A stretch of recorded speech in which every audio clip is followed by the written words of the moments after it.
نحمده ونستعينه ونستهديه ونستغفره ونعوذ بالله من شرور أنفسنا ومن سيئات أعمالنا من يهده الله فلا مضل له ومن يضلل فلا هادي له أشهد أن لا إله إلا الله وأشهد أن محمدا عبده ورسوله فإن أصدق الحديث كتاب الله وخير الهدي هدي محمد صلى الله عليه وسلم وشر الأمور محدثاتها وكل محدثة بدعة وكل بدعة ضلالة أو كما قال صلى الله عليه وسلم اللهم صل على محمد وعلى آل محمد كما صليت على إبراهيم وعلى آل إبراهيم وبارك على محمد وعلى آل محمد كما باركت على إبراهيم وعلى آل إبراهيم في العالمين إنك حميد مجيد. Alhamdulillah, bersyukur kita kepada Allah Subhanahu Wa Taala dengan izin dan limpah kurnianya, dengan inayahnya kita dapat sekali lagi bersama-sama berada dalam majlis ilmu. Semoga dengannya menjadi antara sebab untuk kita dihimpunkan oleh Allah Subhanahu Wa Taala di dalam syurga Firdausnya, insya-Allah. Allahumma amin. Alhamdulillah, kita hari ini kita masuk ke bab yang baru, muka surat berapa muka surat 100, muka surat apa? Muka surat 86. Muka surat 86, terima kasih. Muka surat 86, bab 5, hadis ke 111 kalau mengikut cetakan Al-Hidayah. Kalau tengok dekat kitab saya ni, dia bab 29, tak apalah. Yang pentingnya lafaz hadis ataupun konten ataupun isi kandungan yang kita akan sama-sama telusuri insya-Allah pada malam ini. Alhamdulillah, bab yang ke-29 ni bab yang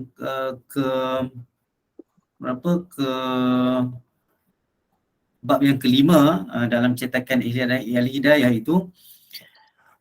Imam Nawawi dia meletakkan, kalau tengok dalam cetakan ini, dia letak tajuk bab ma yaqulu ba'da rak'atai as-sunnati subh. Bab pada menyatakan apa yang diperkatakan ataupun yang dibaca selepas salat 2 rakaat sunat subuh. Sunat subuh, maksudnya salat qabliyah 2 rakaat itu. Ini antara salat sunat yang memang amat-amat dituntut, Ada beberapa riwayat tentang kelebihannya. Nanti insya-Allah kalau kita sempat jumpa. Dan kalau siapa sempat buat, lazimilah salat sunat subuh 2 rakaat, insya-Allah banyak pahala dan ganjaran daripada Allah Subhanahu Wa Taala. Rawaina fi kitab Ibn Sunni an Ibni Abi Malih wa ismuhu Amir bin Usamah an abihi an jaddihi Usamah. Dalam kurungan dalam kitab saya ini mungkin tak ada dekat dalam kitab Al-Hidayah itu, cumanya ini tambahan daripada Imam At-Tabrani dalam mengikut jalur periwayatan dia. An jaddihi Usamah bin Umair radhiyallahu anhu annahu shalla rak'atay al-fajr wa anna Rasulullah sallallahu alaihi wasallam shalla qariban minhu shalla rak'atayn khafifatayn thumma sami'ahu yaqul wa huwa jalisun Allahumma rabb Jibril wa Israfil wa Mikail wa Muhammadin an-nabiy sallallahu alaihi wasallam a'udzu bika minan nar 3 marrat. Kami meriwayatkan dalam kitab Ibn Sunni daripada Ibn Abil Malih, dan nama Ibn Abil Malih ni adalah Amir bin Usamah, daripada ayah dia, tambahan di sini, daripada ayah dia, daripada tok dia Usamah bin Umair radhiyallahu anhu, sesungguhnya dia bersolat 2 rakaat fajar. Dan Rasulullah sallallahu alaihi wasallam juga qariban minhu, duduk dekat-dekat dengan dia, sembahyang 2 rakaat fajar juga khafifatain. Khafifatain ni maksudnya tak panjang lah, solat sunat yang tidak panjang. Sebab waktu subuh pun kita tahu dia tidaklah waktu yang panjang. Maka solat sunat yang dilakukan oleh yang dianjurkan oleh kita, kalau tengok kat riwayat ini pun, Nabi pun solat sunat 2 rakaat secara pendek, khafifatain, ringan. Dia tidak solat sunat panjang, bacaannya tidak panjang rakaatnya, dan keadaan-keadaan dalam solat itu tidaklah panjang dan lama. Thumma sami'ahu yaqul wa huwa jalis, dan dia pun tengok selepas solat sunat tu, dia dengar Nabi Muhammad sallallahu alaihi wasallam dalam keadaan dia duduk baca Allahumma rabb Jibril. Allahumma Rabba Jibril, ya Allah ya Tuhanku, Tuhan kepada Jibril, Tuhan kepada Israfil, Tuhan kepada Mikail, dan Tuhan kepada Muhammad sallallahu alaihi wasallam, Muhammad Nabi sallallahu alaihi wasallam, a'udzu bika minan nar, aku meminta perlindungan daripadamu ya Allah daripada api neraka 3 kali. Ini yang didengari apa yang Nabi baca selepas salat sunat 2 rakaat sebelum subuh. Jadi kita kena tengok sikit kat sini apa martabat hadis ini supaya kita sama ada kita boleh amalkan ataupun kita boleh tinggalkan dan kita boleh zikir secara umum.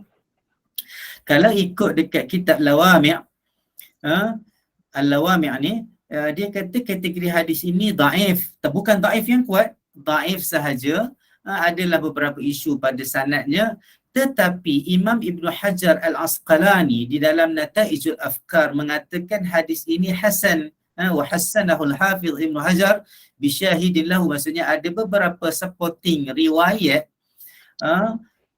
yang didapati dan ditelusuri oleh Ibn Hajar Al-Asqalani, dan dia mengambil keputusan untuk mengklasifikasikan hadis ini sebagai hasan. Maka kita sama-sama insya-Allah boleh mengamalkan hadis ini, bacaan ini, Allahumma Rabb Jibril wa Israfil wa Mikail wa Muhammadin Nabi sallallahu alaihi wasallam, a'udzu bika minan nar 3 kali selepas solat sunat subuh 2 rakaat yang pendek itu.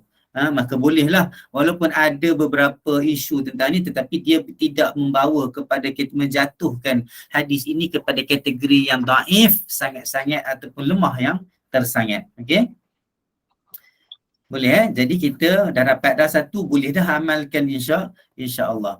Lepas tu warawaina, kami meriwayatkan daripada Anas anin Nabi sallallahu alaihi wasallam, daripada Nabi Muhammad sallallahu alaihi wasallam, man qala subaihata yaumil jumu'ati qabla salatil ghadati astaghfirullah alladhi la ilaha illa huwal hayyul qayyum wa atubu ilaihi 3 marrat ghafarallahu ta'ala dhunubahu walau kanat mithla zabadil bahr. Kami meriwayatkan daripada Anas, daripada Nabi Muhammad sallallahu alaihi wasallam, dia berkata, sesiapa yang berkata baca doa pada subuh hari Jumaat sebelum melakukan salat fardu, salat ghadah ini adalah salat fardu sebab tu subuh, maksudnya selepas salat 2 rakaat sunat sebelum salat sunat subuh, dia baca astaghfirullahalladzi la ilaha illa huwal hayyul qayyum wa atubu ilaihi 3 marrat, 3 kali, Allah mengampunkan dosa-dosanya walaupun sebanyak buih di lautan. Jadi kita tengok apa kategori dan klasifikasi hadis ini, sebab dia ada, saya akan sentuh kalau dia ada isu. Kalau hadis itu datang dari Sahih Bukhari, Muslim, dan memang Imam Nawawi dah letak dah caption ataupun ta'liq awal-awal dalam kitab Al-Azkar, saya tak perlu dah pergi kepada Al-Lawami' dalam banyak keadaan bila saya berkongsi ilmu dengan dan tuan-tuan dan puan-puan, moga dapat rahmat dan bimbingan daripada Allah Subhanahu Wa Taala.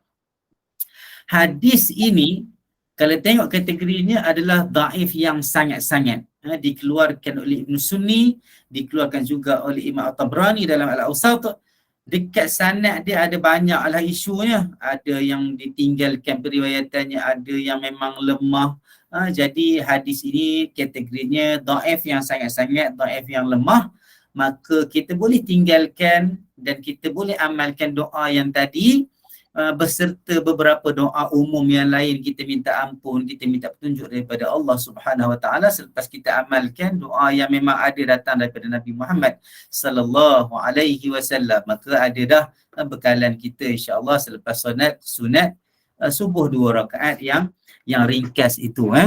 Maka solat subuh 2 rakaat, solat sunat subuh 2 rakaat, fadilatnya besar. Dapat pula kita berdoa dengan doa yang datang daripada Nabi Muhammad SAW, walaupun hadis itu ada sedikit perbahasan, tetapi ada beberapa yang di antaranya Ibn Hajar Al-Asqalani menghasankan hadis itu. Maka kita boleh amalkan insya-Allah, wallahu alam. Maka itu habis bab yang kita baca tadi, bacaan doa selepas solat sunat 2 rakaat subuh. Sekarang kita masuk, kalau nak tanya terus angkat tangan ataupun panggil je, insya-Allah saya stopkan dan kita cuba entertain. Assalamualaikum. Waalaikumsalam Assalamualaikum Ustaz. warahmatullahi wabarakatuh. Ya.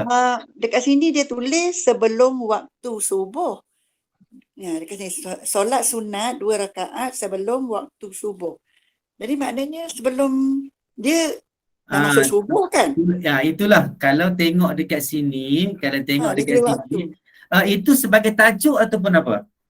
Tajuk dekat sini zikir setelah solat sunat 2 rakaat sebelum waktu subuh, dia tulis. Sebelum waktu subuh tu, kalau tak silap saya maksudnya sebelum menunaikan solat subuh. Saya rasa ada kesilapan dekat situ lah sikit. Itulah takut orang silap.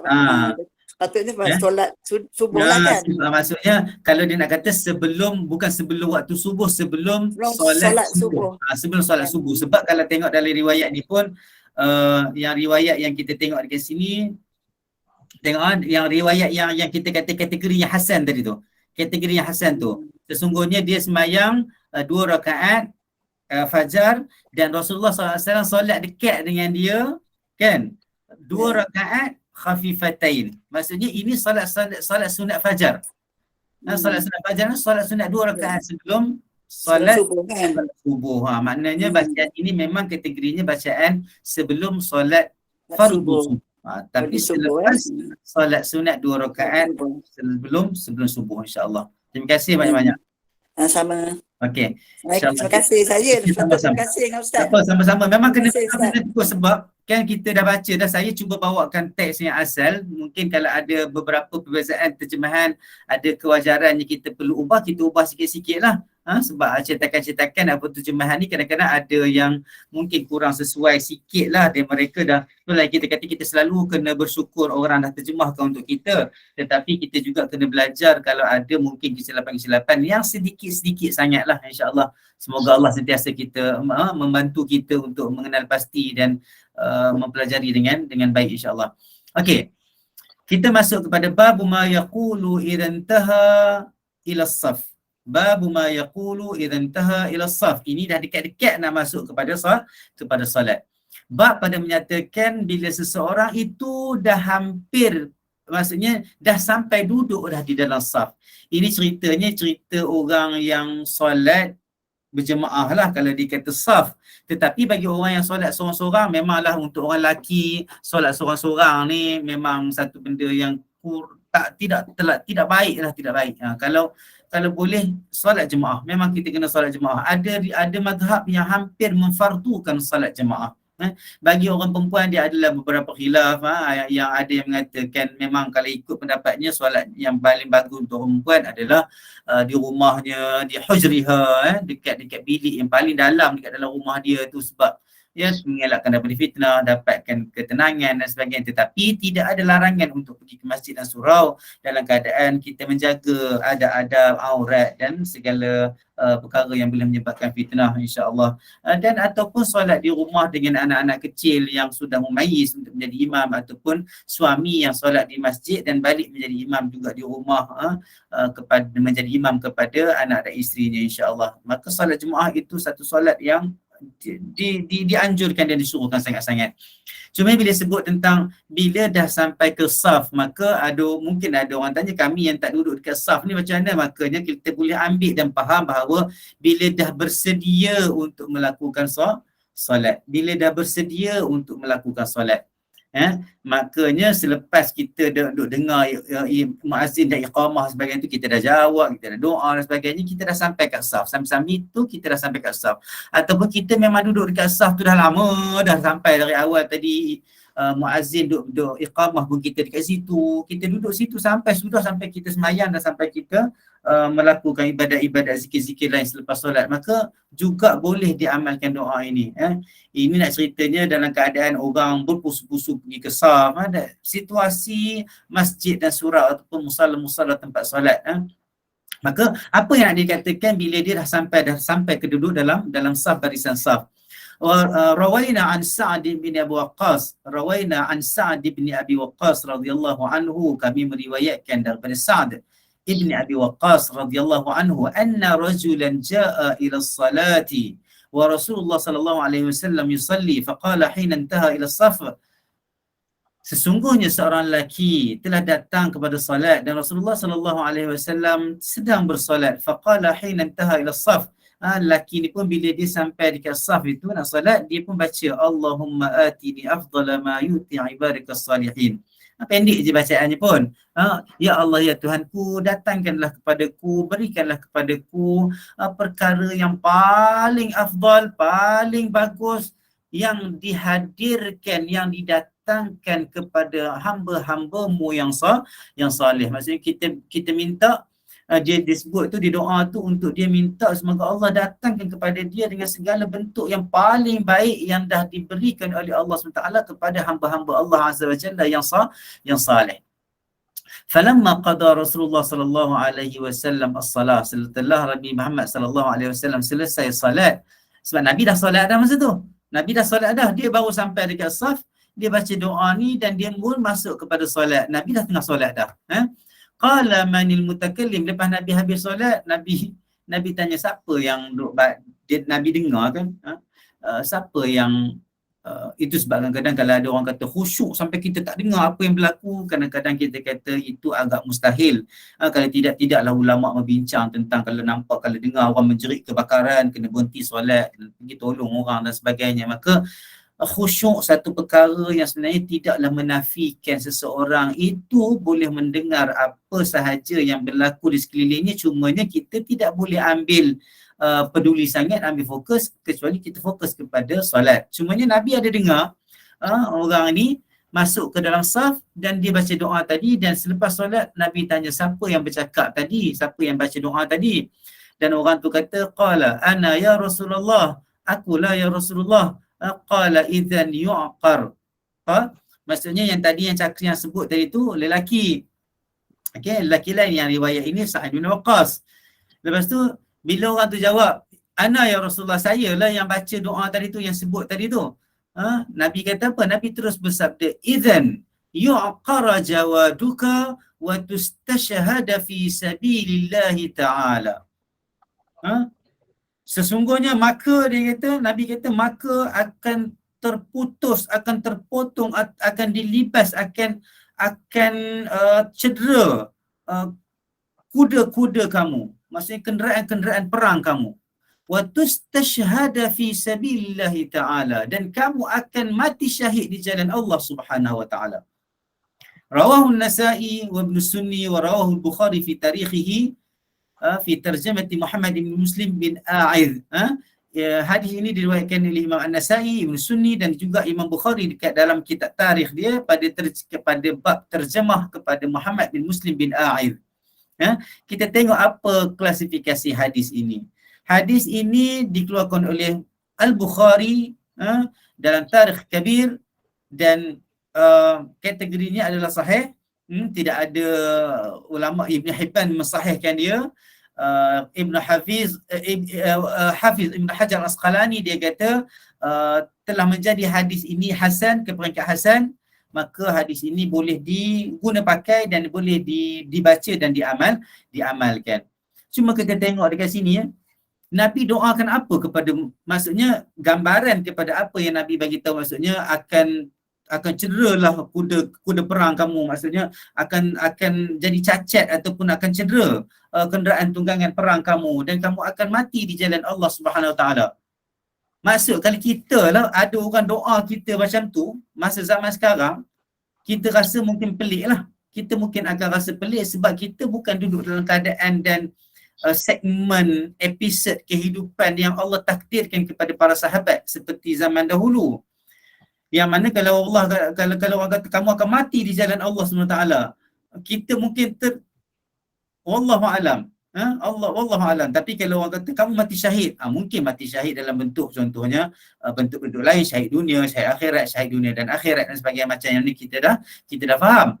Cumanya nak bagi tahu, bila Nabi mengatakan begitu kepada para sahabat, maka dalam keadaan kehidupan mereka pada ketika itu, para sahabat, orang muslimin muslimat pada ketika itu amat berlumba-lumba untuk dipilih oleh Allah Subhanahu Taala untuk mati di dalam medan perang, berperang melawan musuh Allah Subhanahu Wa Taala, mati dalam jihad fi sabilillah, mati syahid. Maka bila Nabi kata macam tu, ia menggambarkan satu doa yang bagus untuk kita amalkan bila kita sampai dekat saf sebelum kita nak masuk solat. Semoga Allah bagi kita syahid dalam berbagai-bagai keadaan bentuk syahid. Mati dalam husnul khatimah insya-Allah. Kalau kita tak sempat tak boleh nak dapat syahid macam orang para sahabat dulu pun, moga kita minta kita dimatikan dan berjumpa Allah Taala dengan hati yang salim, hati yang sejahtera insya-Allah, dengan iman yang kukuh kepada Allah Subhanahu Wa Taala. Maka hadis ini boleh kita amalkan, zikir ini kita boleh amalkan bila sampai ke saf kita sebelum kita nak mulakan solat. Allahumma atini afdala ma yu'ti ibadaka salihin. Bacalah doa ini insya-Allah, sebab kita ada dalil, kita ada sumber. Tentang ada orang tanya boleh ke baca qul a'udzu birabbin nas dan sebagainya. Wallahu alam, setakat ini saya tak jumpa lagi mahal ataupun tempat bacaan qul a'udzu birabbin nas itu pada awal solat. Pada awal solat mungkin ada yang mengatakan untuk mengelakkan was-was dan sebagainya. Maka wallahu alam, setakat ini saya tak jumpa lagi. Tapi kalau kita tengok konten ataupun kandungan kepada doa yang Nabi ajar kita baca ni, maksudnya sebenarnya bukan Nabi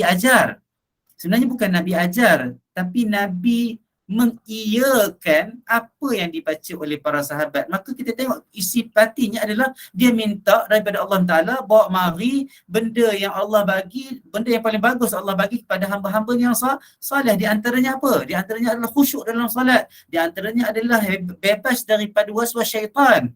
Itu yang Allah rezekikan kepada hamba-hamba Allah SWT yang salih. Maka kalau kita tak baca qul a'udzu birabbin nas pun sebelum kita solat, maka kita baca doa ini yang ada dalil ittiba'us sunnah, ikut sunnah, maka itu adalah lebih baik.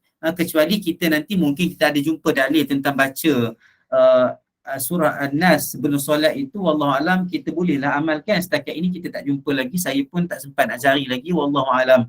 Tapi setakat ini kita boleh amalkan doa ini sebab kita dah ada dalil dan kita ada sandaran yang kukuh kepada apa yang dah diajarkan oleh Nabi Muhammad sallallahu alaihi wasallam dan ditakrirkan oleh Allah SWT. Boleh tak saya nak sentuh satu perkara dalam bab ini?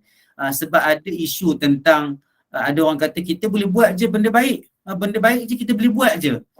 Sedangkan dia kata zaman Nabi dulu, Nabi tak suruh buat tapi sahabat buat. Dia ada perbezaan. Dulu para sahabat buat dan dia ditakrirkan ataupun dipersetujui oleh Nabi Muhammad sallallahu alaihi wasallam dan dia menjadi syariat. Tetapi kalau kita mereka sesuatu perkara, terutama dalam bab ibadat sekarang, siapa yang nak mentakrirkan kita, siapa yang nak acknowledge ataupun recognize dan perakukan kita punya tambahan-tambahan di dalam amalan kita di dalam ibadat itu. Na'udzubillah. Semoga kita faham betul-betul isu ini. Memang ada banyak, nanti kita akan jumpa hadis-hadis tentang doa iftitah, yang mana doa iftitah itu ada dimulakan oleh para sahabat bila masuk sembahyang dan diiyakan oleh Nabi Muhammad sallallahu alaihi wasallam. Itu konteksnya terlalu berbeza dengan apa yang nak cuba dipertahankan oleh sesetengah pihak, mengatakan bahawa semua benda yang bagus boleh buat walaupun Nabi tak buat dalam bab ibadat. Tidak boleh. Itu adalah satu perkara yang pada saya ialah bahaya. Sebab konteksnya adalah berbeza. Dulu para sahabat buat dan ditakrir dan diperakukan oleh Nabi Muhammad SAW sebab Nabi Muhammad SAW masih ada. Tetapi sekarang Nabi Muhammad SAW tidak ada, maka tidak ada siapa yang nak boleh recognize ataupun memperakukan amalan kalau ada yang ditambah-tambah di dalam perkara-perkara ibadat. Moga Allah menjadikan kita orang-orang yang sentiasa berada di atas landasan sunnah yang betul insya-Allah. Okey. Kita masuk. Okey. So jadi faham dah itu tak ada masalah Okey. Kita masuk kepada bab yang seterusnya insya-Allah. Babu ma yaqulu 'inda iradatihi al-qiyam ila as-salah. Bab pada menyatakan bila seseorang itu nak bangun, nak mendirikan salat, nak bangun kepada salat. Okey, hadis ini mungkin ada konteksnya, sama ada yang ada caption dalam kitab Al-Lawami', dia kata hadis ini bacaan ini boleh dibuat sebelum solat ataupun di dalam solat. Wallahu alam, itu antara perkara yang dizahirkan oleh ulama tentang zahir teks nas hadis ini. Okey. Rawaina fi kitab an-Sunni an Ummi Rafi' radhiyallahu anha annaha qalat ya Rasulullah dullani ala amalin ya'juruni Allah azza wa jalla alaihi qala ya Rafi' idza qumti ila as-salati fasabbihillaha ta'ala 'ashran wa hallilihi 'ashran wahmadihi 'ashran wa kabbirihi 'ashran wastaghfirihi 'ashran fa innaki idza sabbahti qala hadha li wa idza hallalti qala hadha li wa idza hamidti qala hadha li wa idza kabbarti qala hadha li wa idza astaghfarti qala qad fa'altu. Atau kama qala sallallahu alaihi wasallam. Kami meriwayatkan dalam kitab Ibn Sunni daripada Ummi Rafi' radhiyallahu anha, sesungguhnya dia berkata, ya Rasulullah, dia tanya Rasulullah atau dia minta tolong daripada Rasulullah sallallahu alaihi wasallam, ajarkan kepada aku satu amalan yang Allah bagi aku pahala, Allah ganjarkan kepada Allah Azza wa Jalla, ganjarkan kepadaku pahala di atas apa yang aku buat, amalan yang engkau akan tunjukkan itu. Apa Rasulullah sallallahu alaihi wasallam jawab? Rasulullah sallallahu kata, ya Rafi', wahai Rafi', bila kamu nak melakukan salat, kamu bertasbihlah kepada Allah Subhanahu wa taala 10 kali. Dan kamu bertahlillah kepada Allah Subhanahu wa taala sebanyak 10 kali. Dan kamu memujilah Allah Subhanahu wa taala, tahmid, memuji Allah Subhanahu wa taala 10 kali.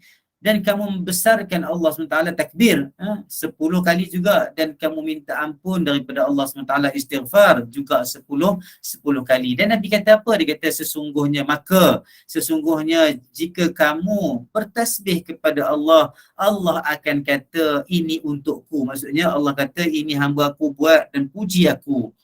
Wa idza halalti, bila kamu bertahlil, Allah akan kata ini juga untukku. Wa idza, ini untukku. Wa idza hamidti, bila kamu bertahmid, menyebut alhamdulillah, bersyukur kepada Allah SWT, Allah pun kata juga ini untukku. Wa idza kabbarti, bila kamu mentakbir, kamu menyebut Allahu Akbar, membesarkan Allah SWT, Allah pun kata ini untukku. Dan bila engkau minta ampun daripada Allah Subhanahu wa taala, Allah kata apa? Qad fa'altu, aku telah lakukan. Maknanya kat sini, aku telah ampunkan. Kita tengok martabat hadis sikit kat sini macam mana sehingga kita boleh amalkan insya-Allah. Hadis ini kategorinya hasan, dikeluarkan oleh Ibn Sunni, wa qala Hafiz Ibn Hajar Al-Asqalani, dia kata hadis hasan. Semua perawi-perawinya adalah siqah. Seperti mana yang disebut di dalam Nataizul Afkar, syarah kepada Al-Adhkar ini. Maka hadis ini kita boleh amalkan. Maksudnya sebelum masuk solat. Banyak, maksudnya tadi dah sampai kesah baca dah.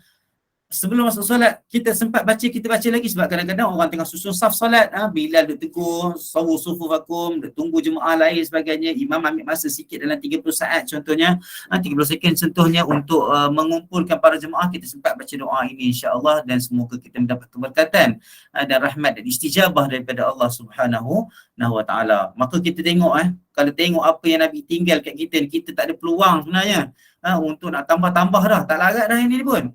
Banyak benda dah kita tertinggal insya-Allah. Moga Allah bagi kita kemudahan untuk kita tambah amalan-amalan zikir kita kepada Allah Subhanahu wa taala. Dalam kalau ikut kita al-lawami', tapi ini kita dah, kita. Saya bagi tahu sebab ini ada rujukan. Kalau nak check boleh tengok dalam kita al-lawami'. Dia kata apa? Dia kata fi syawahid ma yadullu ala itlaqi mawdi'i hadha du'a. Dia kata kalau tengok syawahid, kalau tengok sokongan dalil, dia kata doa ini itlaq, maksudnya secara umum, secara general. Dia kata yadullu ala annahu dakhil as-salah aw fi iftitahiha, maksudnya keadaan bacaan doa ini boleh dibuat dalam solat dan juga ataupun di permulaan solat.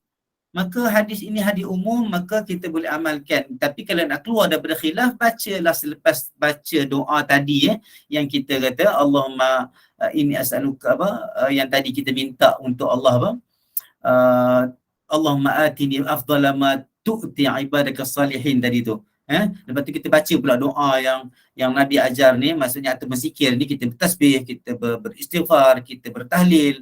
Maka kita tak apalah, maksudnya kalau ada dengar orang beristighfar sebelum dia masuk solat tu, maksudnya dia ada dalil. wastaghfirihi 10. Maksudnya mungkin dia sempat buat berapa kali, tapi dalam dalil ni Nabi suruh baca 10 kali. Nabi suruh Ummu Rafi' baca 10 kali. Maksudnya 10 kali tasbih, 10 kali tahlil, 10 kali tahmid, 10 kali takbir, 10 kali istighfar. Maknanya 50 kali, 50 zikir kita buat. Sempat tak sempat.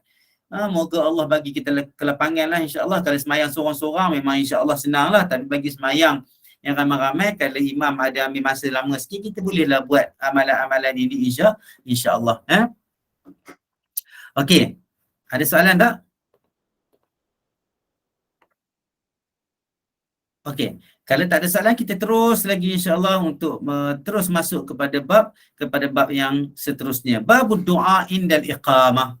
Bab doa masa iqamah. Jadi kalau kita tengok sini, mana satu kejap dekat masa iqamah sebelum solat dah.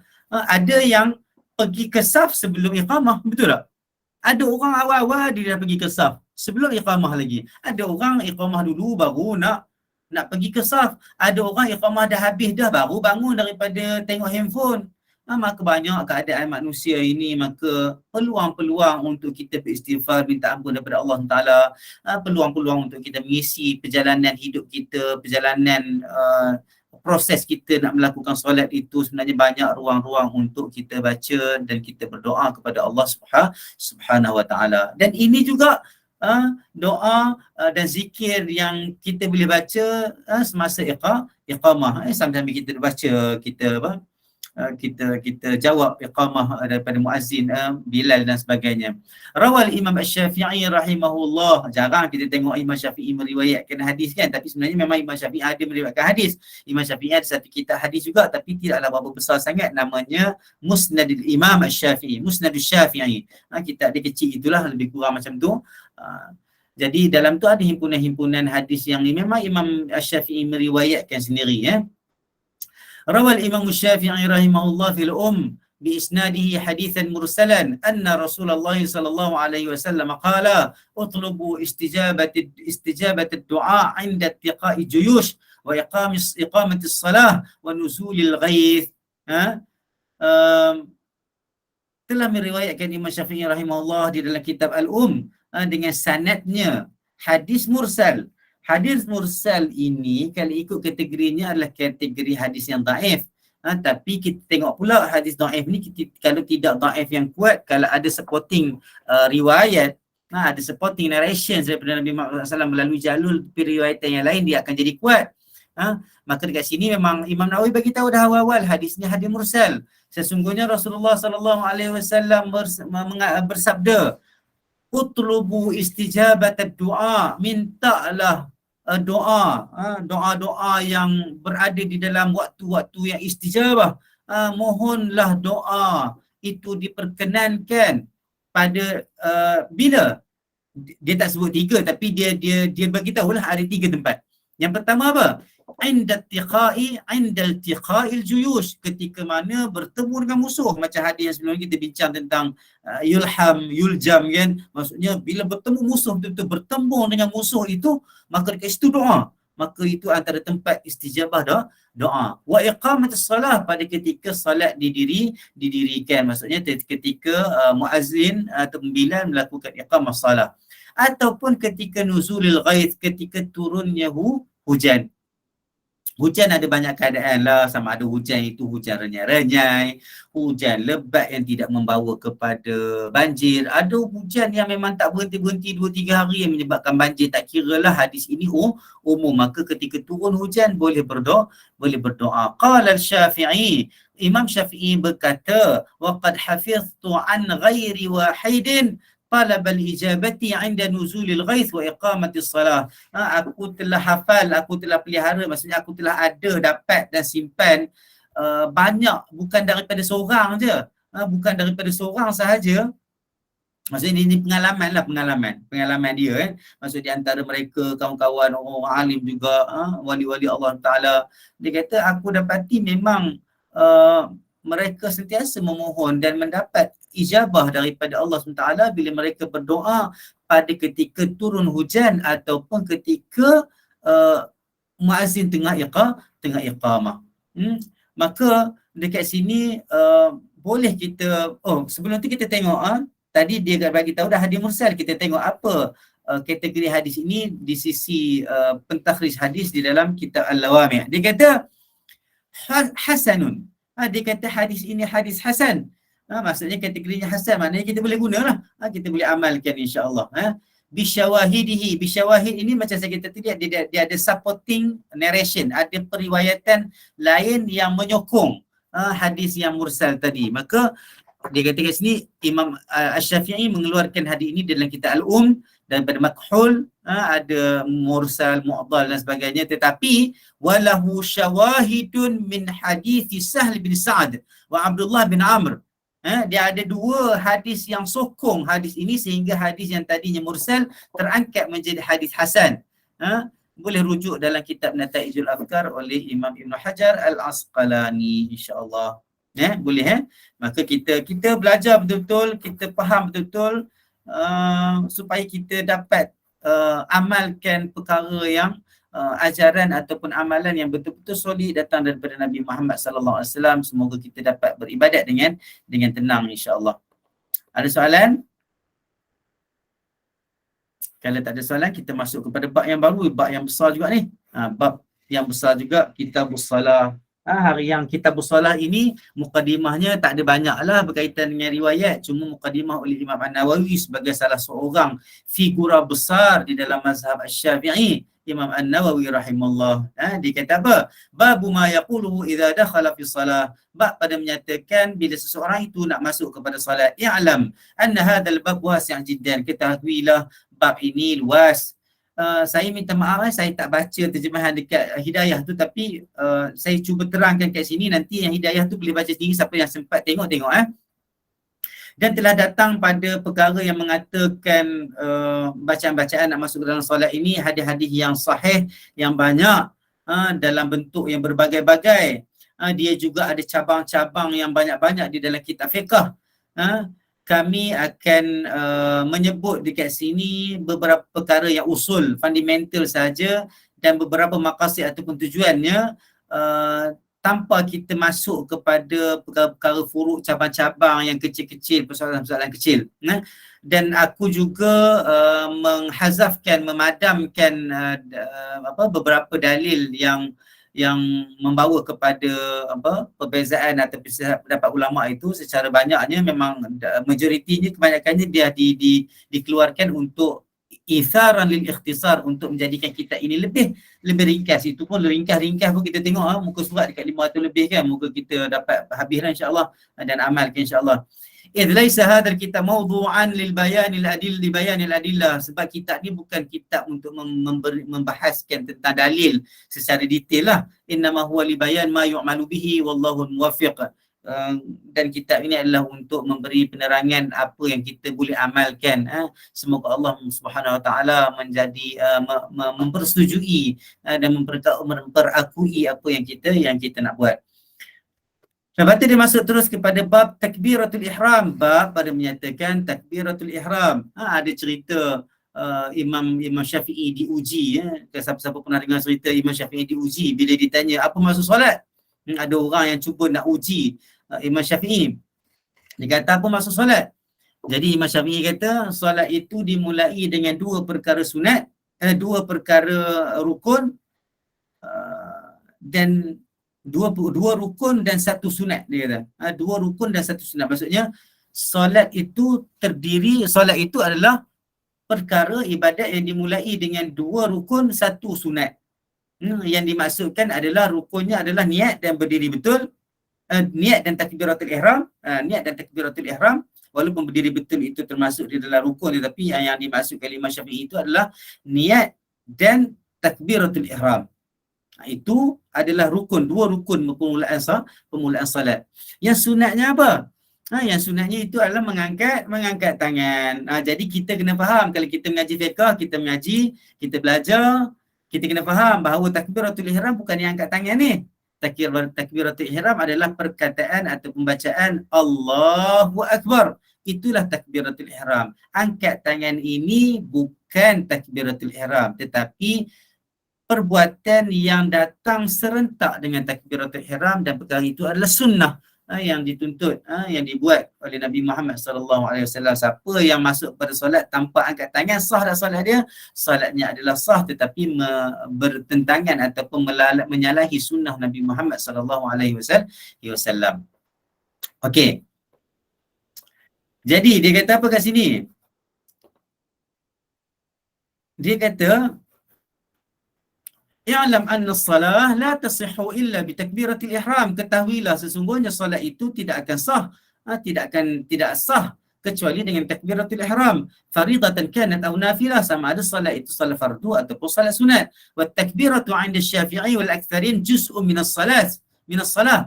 Dan takbiratul ihram itu di sisi Imam Syafi'i dan kebanyakan ulama-ulama adalah sebahagian daripada solat. Wa ruknun min arkaniha, dan rukun daripada rukun-rukunnya. Saya bagi tahu kita dalam mazhab Syafi'i memang kita belajar rukun solat itu adalah ada 13, tetapi mazhab-mazhab lain memang ada yang kurang daripada 13, maka itu adalah ijtihad para ulama tentang solat.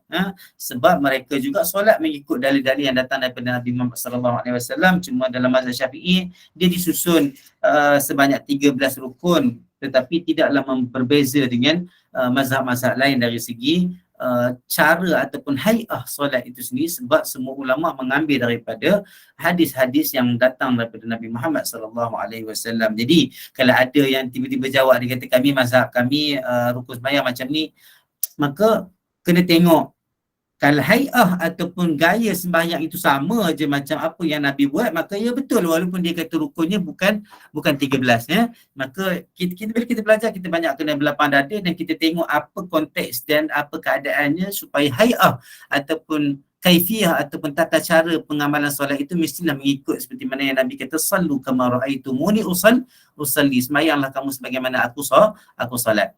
Wa 'inda Abi Hanifah hiya syartun laysat min nafsi salah.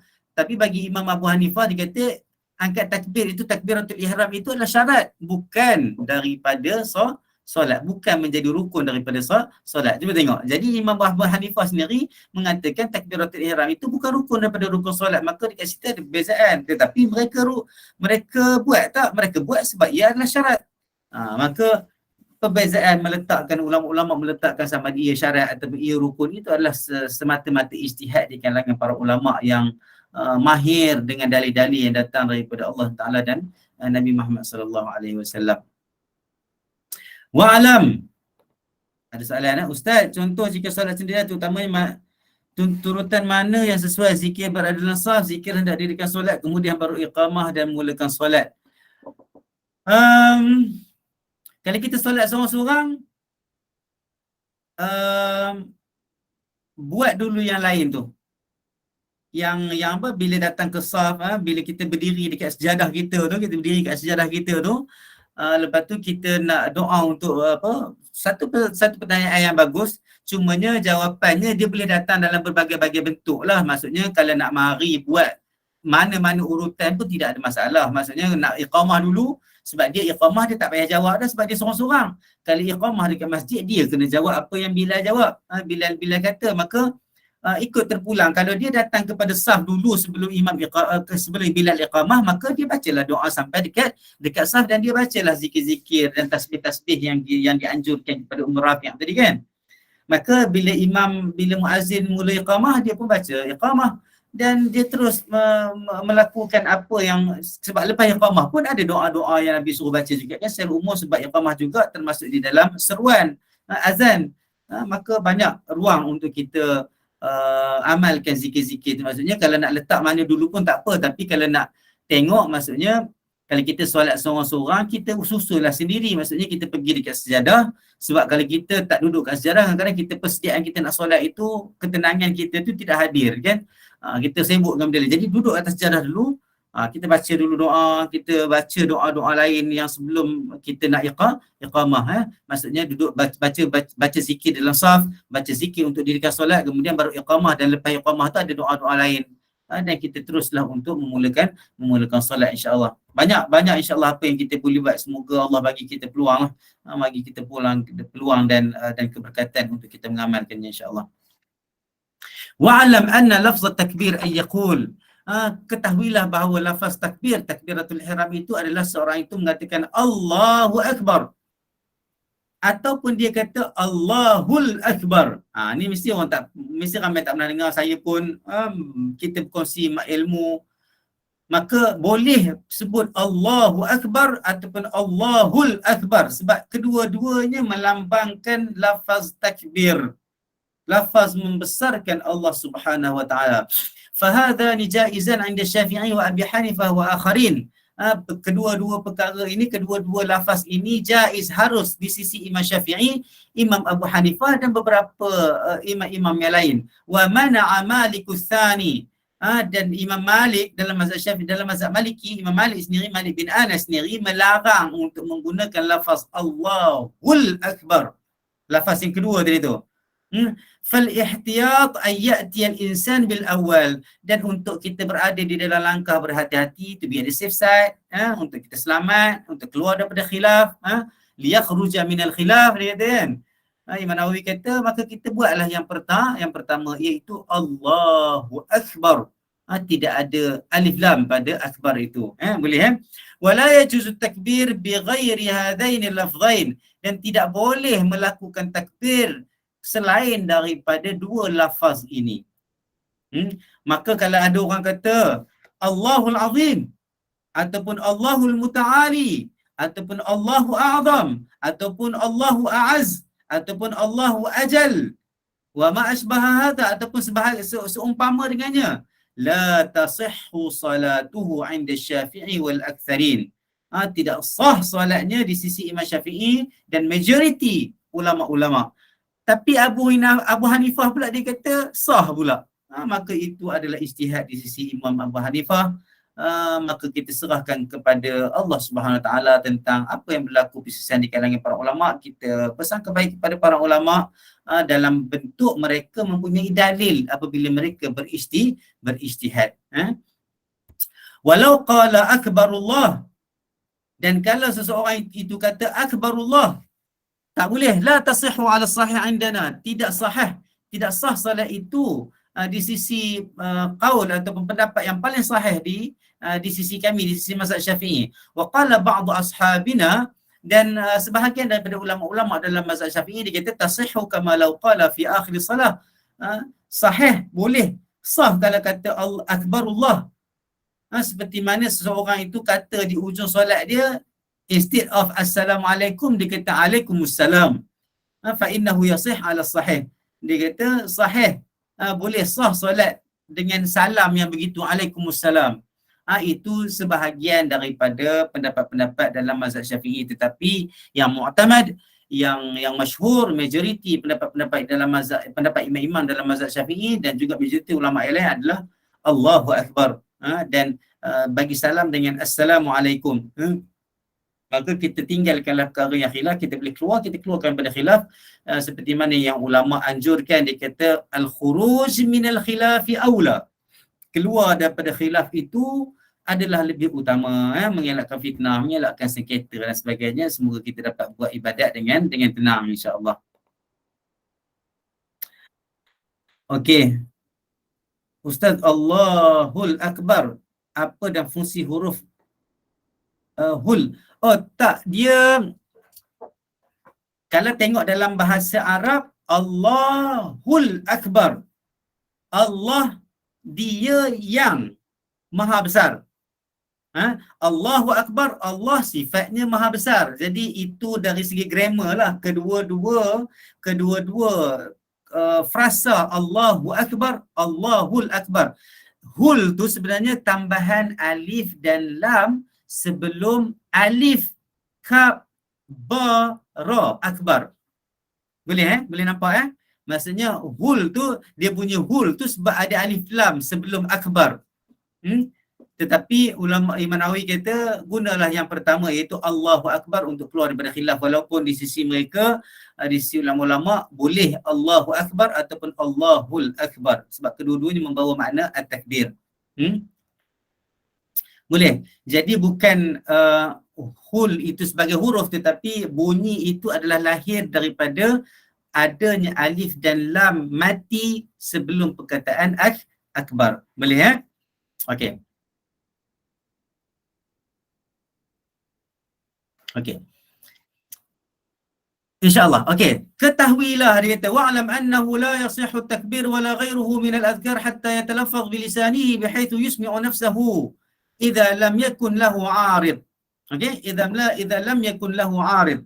Ketahuilah bahawa tidak sah takbiratul ihram itu, dan juga zikir-zikir lain di dalam solat itu, hatta yatalaffaz bilisanihi, kecuali sehingga dia melafazkan dengan lidahnya, sehingga lafaz itu didengari oleh dirinya sendiri, kalau ia tidak mendatangkan ataupun kalau dia tidak mendapat kesulitan untuk melakukannya. Maksudnya kalau tidak ada uzur, maka semua orang yang melakukan solat mestilah melakukan takbir, menyebut takbiratul ihram itu, Allahu Akbar itu dengan lafaz, dengan lidah, sehingga telinga kita dapat dengar dan tidak mengganggu orang lain lah. Tetapi Allahu Akbar ni biasanya dia akan jadi kuat sikit lah kalau kita semayang berjemaah pun, tetapi kalau boleh kita kurangkan sikit supaya, sebab imam dah angkat takbir kuat, maka kita angkat Allahu Akbar, dah cukup dah sebenarnya. Tak boleh, tak payah bila imam Allahu Akbar, yang belakang pun Allahu Akbar macam imam dia, tak boleh lah macam tu, mengganggu orang yang mengganggu jemaah yang lain. وقد قدمنا بيان هذا في الفصول التي في أول الكتاب. Kita dah terangkan dah perkara ni pada awal fasal-fasal kitab kita. فإن كان بلسانه خرس أو عيب حركه بقدر ما يقدر عليه وتصح صلاته. Kalaulah lidah dia ada masalah lah, dia ada masalah akhras ni, ataupun akhras ni dia macam kelu, macam bisu. Bisu maksud dia tak boleh nak cakap, ataupun cakap dia tu pelat ataupun telor, dia panggil macam tak jelas. Saya ada seorang kawan, saya pernah cerita ke Allah Alam kat sini, dia ada gangguan sikit, dia nak sebut, dia nak lafazkan takbiratul ihram itu pun susah. Dia nak melafazkan bacaan-bacaan dalam solat pun nampak susah sangat, tetapi dekat luar solat tak apa. Itu gangguan syaitan mungkin. Wallahu alam, moga Allah bantu dia, dan sekarang ni rasanya dah banyak okey. Jadi kalau dalam keadaan itu ada uzur, maka apa ulama kata, apa Imam Nawawi kata, dia kata harrakahu biqadri ma yaqdiru alaihi. Dia cuba juga gerakkan lidah dia sekadar yang dia mampu, dan solat dia dikonsider sebagai sah, insya-Allah. Maka kena ada effort, kena ada usaha untuk kita melakukan talaffuz ataupun melafazkan takbir itu, insya-Allah. Wa'lam annahu la yasihhu at-takbir bil ajamiyyah liman qadara 'ala al-arabiyyah.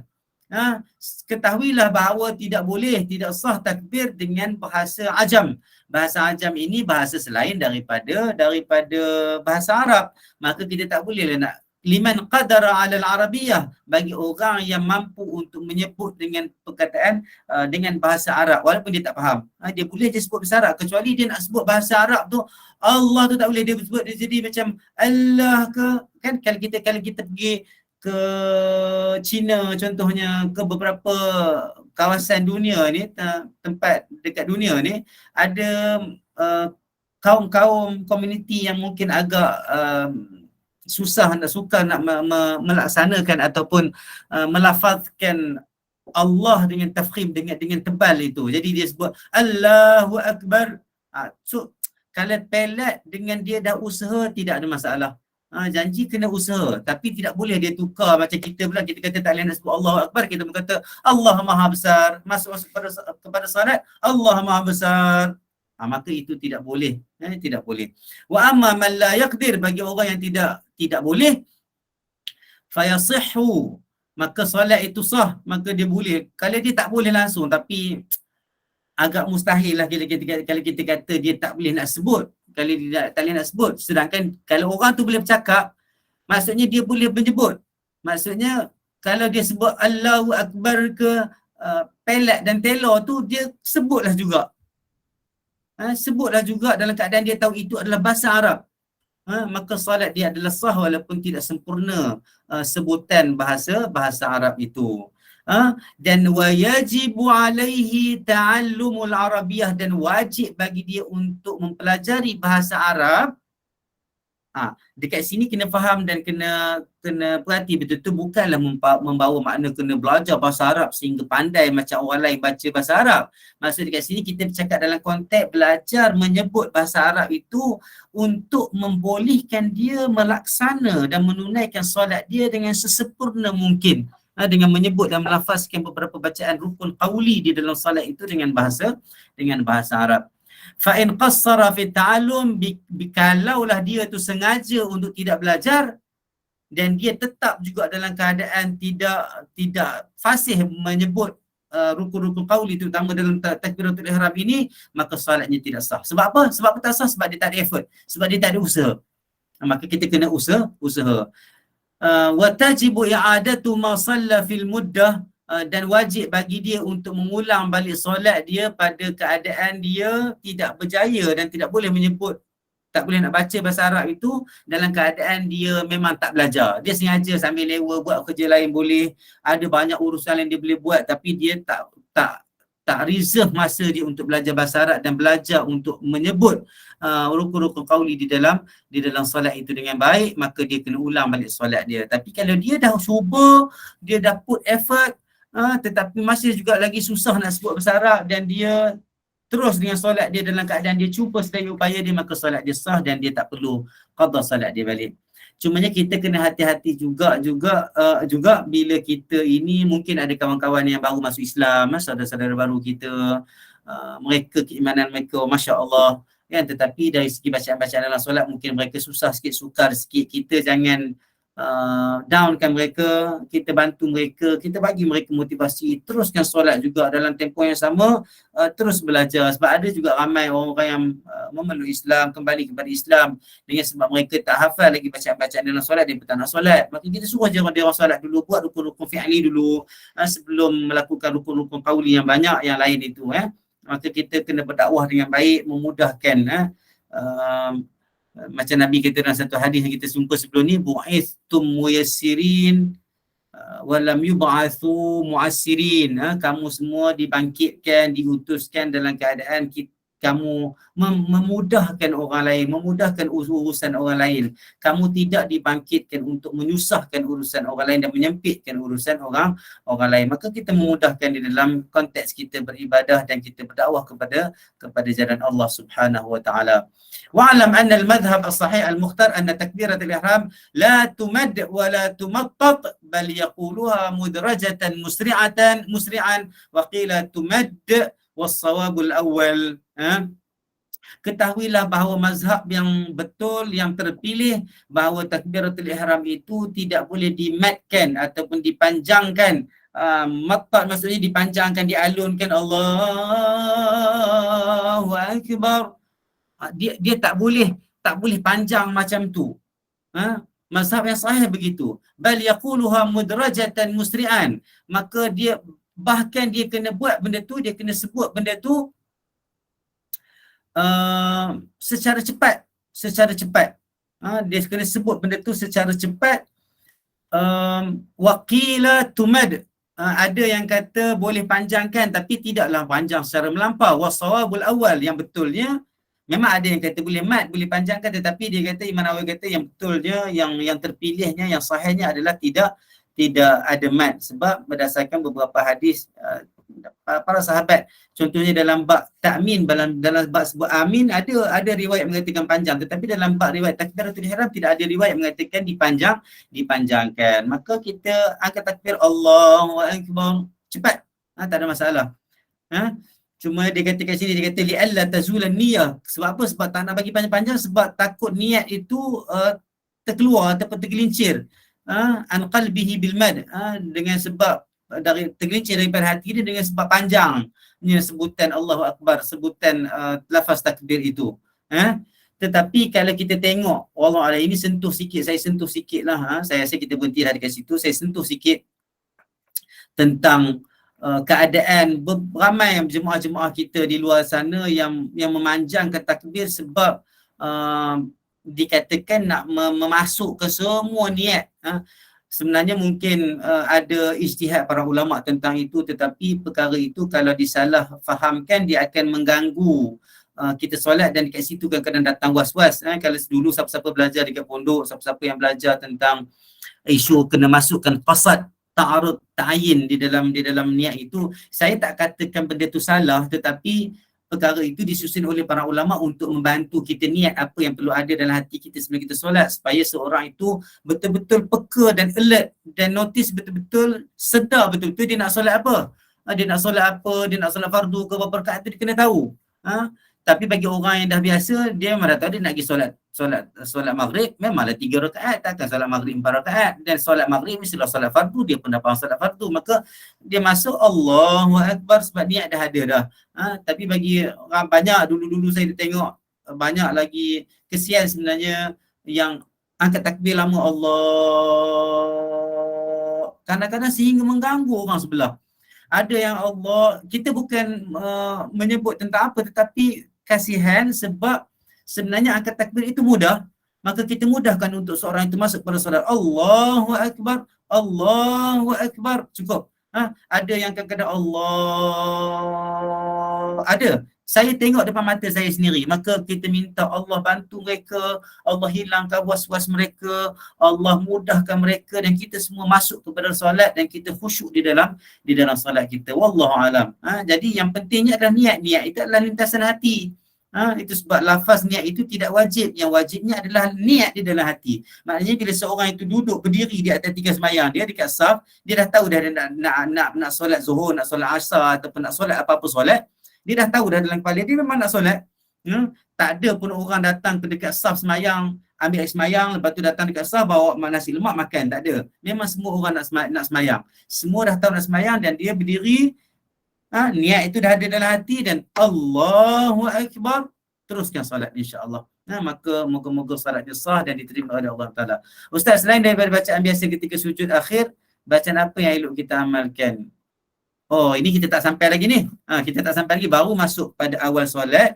Tapi insya-Allah kita akan jumpa. Tetapi sujud, bacaan sujud biasa tu Subhana Rabbiyal A'la, dan di dalam sujud kita dianjurkan untuk banyak berdoa. Kita di dalam sujud dianjurkan untuk banyak berdoa. Di dalam rokok dianjurkan untuk banyak kita bertasbih. Di dalam sujud kita banyakkan doa. Doa pada ketika itu apa yang kita nak doa, tak kira sujud yang bila, maka sujud adalah mahallud doa.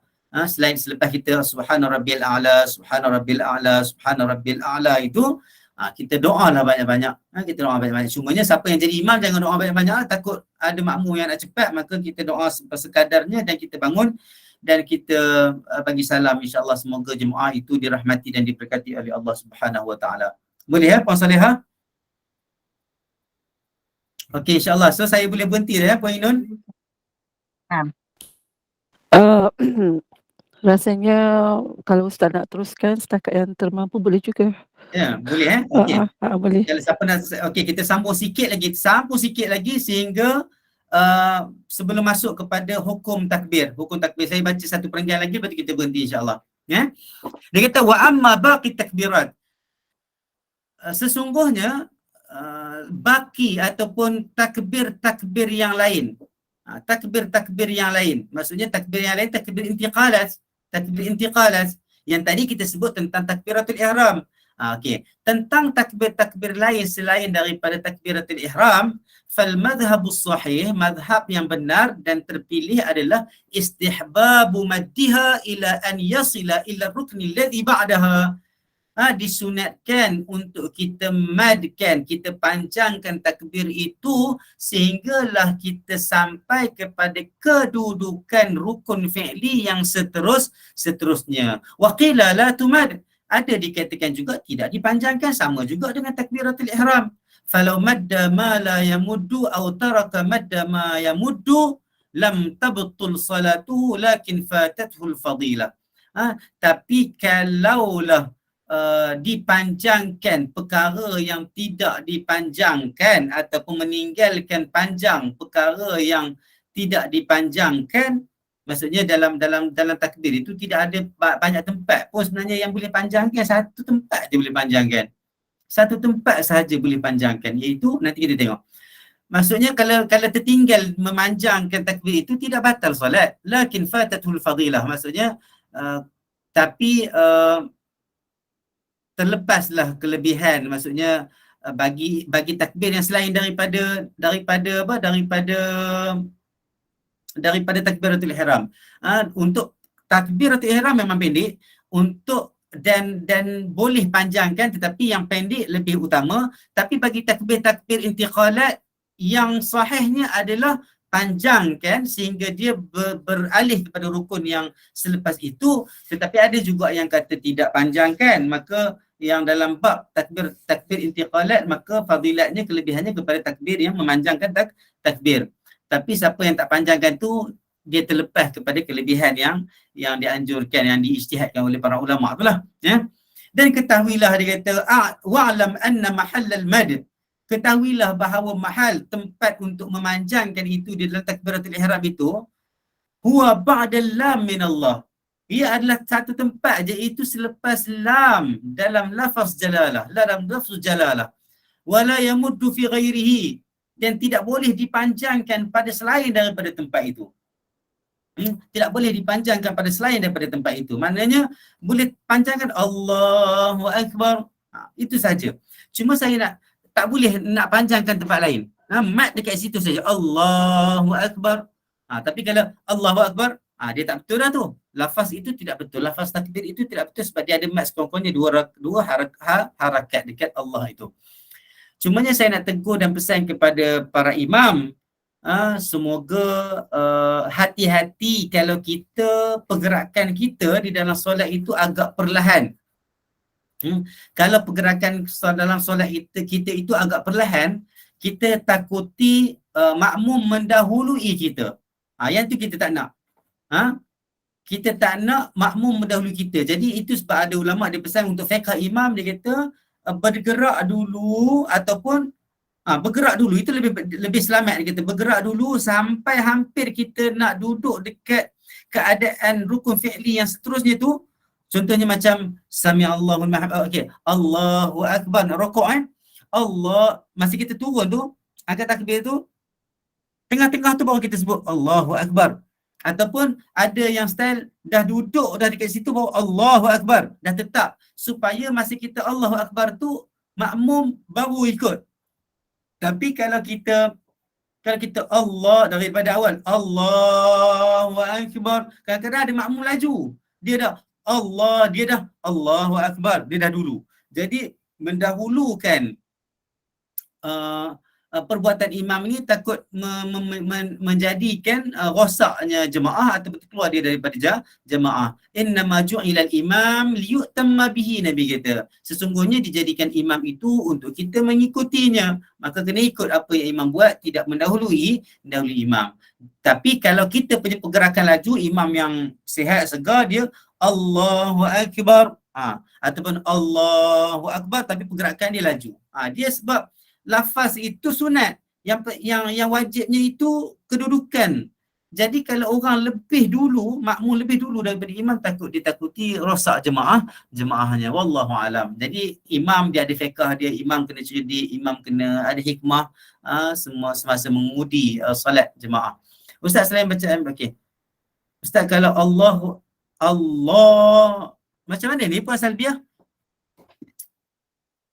Cuba sebut sikit. Allahu Akbar, Allahu Akbar. Jangan Allah. Puan Salbiah boleh jelaskan balik? Assalamualaikum Ustaz. Waalaikumsalam warahmatullahi wabarakatuh. Tiada hu. Allah Akbar. Allah Akbar. Dia kalau ikut je memang tak boleh sebab dia tidak ada sebab dari segi grammarnya, dia tidak boleh mati dekat situ. Dia tidak, sebab dalam grammar Arab dia ada sebab sesuatu huruf itu dimatikan. Jadi kalau dimatikan tanpa sebab dia salah grammar, takut rukun qauli itu jadi rosak. Sebab lafaz-lafaz di dalam solat itu dah solid dah disebut sama ada Allahu Akbar ataupun Allahul Akbar. Jika kita buat benda yang selain daripada Nabi buat itu, boleh membatalkan solat. Wallahu alam. Maksudnya betul lah, maksudnya tak ada hu, tak boleh. Maksudnya kena sebut Allahu Akbar. Tapi kalau dia dah sebut tetapi kita dengar tu tidak jelas. Tapi yang Tuhan sebut, dia dah yakin dah dia sebut Allahu Akbar. Contoh kadang-kadang kita sedu tu kadang-kadang kita sebut dah Allahu hu tu lepas, tapi Kalau orang dia tak mungkin tak dengar. Jadi telinga kita dah dengar, kita yakin, teruskan insya-Allah tak ada masalah. Tetapi kita kena tahu bahawa sebutannya adalah Allahu Akbar. Ustaz, contoh takbir naik dari sujud untuk rakaat seterusnya boleh tak lafaz pendek selepas duduk istirahat atau lebih baik takbir? Yang ni yang saya kata tadi Nasrul, sebab imam ini dia ada fiqh dia. Boleh di mana-mana, intiqalat itu boleh di mana-mana berlaku takbiratul ihram itu. Itu sebab ada ulama, ada imam yang dia buat dah naik. Dia bergerak dulu, duduk istirahat, lepas tu naik. Duduk istirahat ni pun sebenarnya khilaf juga. Ada yang kita tengok orang terus naik, tak ada duduk istirahat. Wallahu alam, itu khilaf di kalangan para ulama. Tapi dalam mazhab Syafi'i ada duduk istirahat, itu jurus istirahat itu. Maka boleh sebenarnya, tidak ada masalah. Kalau ikut dalil yang kita lihat, dia tidak ada spesifik, maksudnya perlu Allah itu pada permulaan. Pada permulaan. Takut nanti juga macam saya kata tadi, kalau kita pergerakan imam tu lebih slow, lebih lambat daripada makmum, maka takut makmum terlebih daripada pergerakan imam. Maka boleh juga mana-mana, pilih je mana-mana. Maksudnya kalau kita imam yang laju, maksudnya kita sihat tubuh badan, laju boleh pergerakan itu, bangunlah Allahu Akbar. Maksudnya kita bangun berapa second lebih kurang kita bangun daripada sujud. Allahu Akbar, dalam 5 second lebih kurang paling kuat. Allah, kalau duduk istirahat mungkin dalam 7 ataupun 6 ataupun 7 second, 7 detik. Maka itu. Ataupun nak bangun daripada duduk istirahat, maksudnya dia duduk istirahat dulu, daripada istirahat itu dia bangun, tak ada masalah juga, tidak ada larangan untuk itu. Wallahu alam. Kalau ada jumpa pendapat-pendapat lain yang ada dalil itu, boleh betulkan saya, insya-Allah itu juga lebih baik. Lebih baik kita dapat perkara yang bagus, yang betul untuk kita ikut dan amalkan dalam solat kita, insya-Allah. Okey, jadi saya berhenti dulu insya-Allah. Kita jumpa lagi insya-Allah dalam sesi depan insya-Allah. Aqul qauli hadza wa astaghfirullah li wa lakum wa li sa'ilil muslimin wal muslimat. Rabbana atina fid dunya hasanah wa fil akhirati hasanah wa qina adzabannar. Wa sallallahu ala sayyidina Muhammad wa ala alihi wa sahbihi wasallam. Subhana rabbika rabbil izzati amma yasifun. Wassalamun alal mursalin. Walhamdulillahi rabbil alamin. أعوذ بالله من الشيطان الرجيم. بسم الله الرحمن الرحيم. والعصر إن الإنسان لفي خسر إلا الذين آمنوا وعملوا الصالحات وتواصوا بالحق وتواصوا بالصبر. سبحانك اللهم وبحمدك أشهد أن لا إله إلا أنت أستغفرك وأتوب إليك. Assalamualaikum warahmatullahi wabarakatuh. Terima kasih pemoderator dan terima kasih sekalian jemaah yang dirahmati dan dikasihi oleh Allah SWT. Jumpa lagi. Mohon maaf atas salah silap. Assalamualaikum warahmatullahi wabarakatuh. Waalaikumsalam. Terima kasih jazakallah Ustaz. Terima kasih Puan Ainun. Sama-sama. Ustaz, Puan Ainun.